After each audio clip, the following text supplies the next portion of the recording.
अस्सलामुअलैकुम guys, welcome to developers C# advance series के part 8 के अंदर आज हम बात करने वाले हैं इनम की।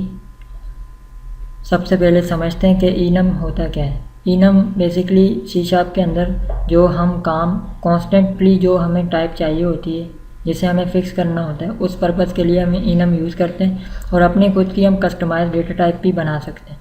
चलें स्टार्ट करते हैं और समझते हैं इनम किस तरह बनाते हैं।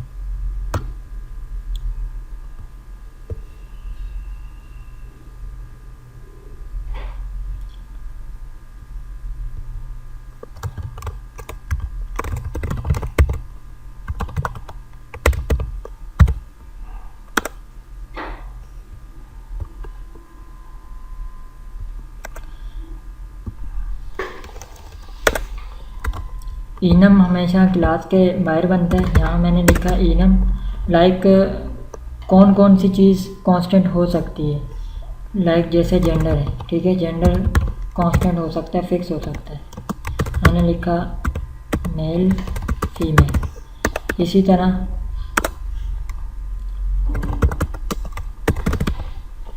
डेज फिक्स हो सकते हैं।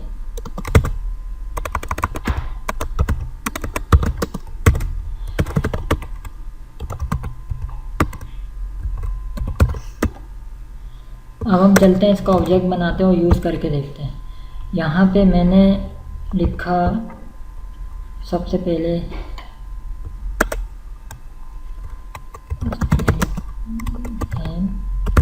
नेम के अंदर मैंने वैल्यू पास कर दी और उसके बाद मैंने यहाँ पे प्रिंट किया नेम इज़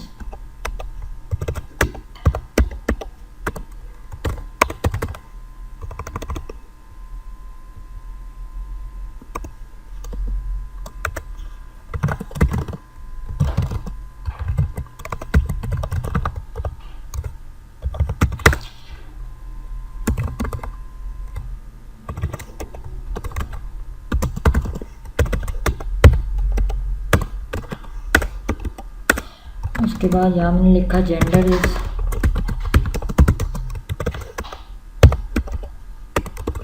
तो हम अपने यहाँ इनम में जाते हैं, यहाँ से हमने जेंडर सिलेक्ट कर लिया।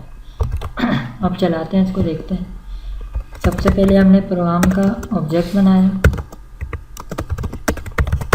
उसके बाद पी डॉट अपना मेथड शो करवाया और कंसोल डॉट रीड की।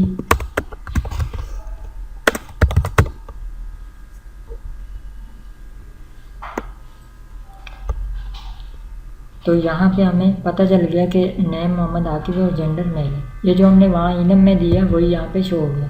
इसी तरह लाइक आपको कोई डेट वगैरह प्रिंट करानी, सपोज यहाँ पे मैंने एक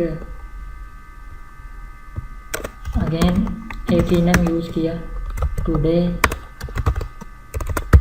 इज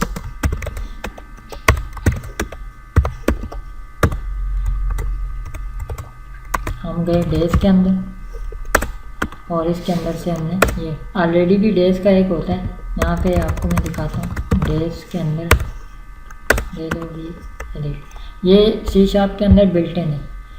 फ्राइडे मंडे ये बिल्ट इन इसका बना हुआ, ठीक है। आप इसको भी यूज़ कर सकते हैं, चाहे तो आप खुद की भी, मतलब कोई भी ऐसा कांस्टेंट जो आप चाहते हैं कि वो फिक्स हो, कोई दूसरा बंदा चेंज ना कर सके, तो आप उसको इनम के अंदर रख दें। तो इनम का होपफुली आपको इस वीडियो में पर्पज़ समझ आया होगा कि इनम को हम किस पर्पज़ के लिए यूज़ कर रहे होते हैं। इस वीडियो में कोई भी कन्फ्यूजन हुई हो तो आप कमेंट करके पूछ सकते हैं। अगर आपको ये वीडियो पसंद आई है तो इस वीडियो को लाइक करें, शेयर करें। अगर आप नए हैं तो हमारे चैनल को सब्सक्राइब करें, बेल का आइकन प्रेस करें ताकि तमाम लेटेस्ट वीडियोज़ आप तक पहुंच सकें। मिलते हैं नेक्स्ट वीडियो में, तब तक के लिए अल्लाह हाफ़िज़।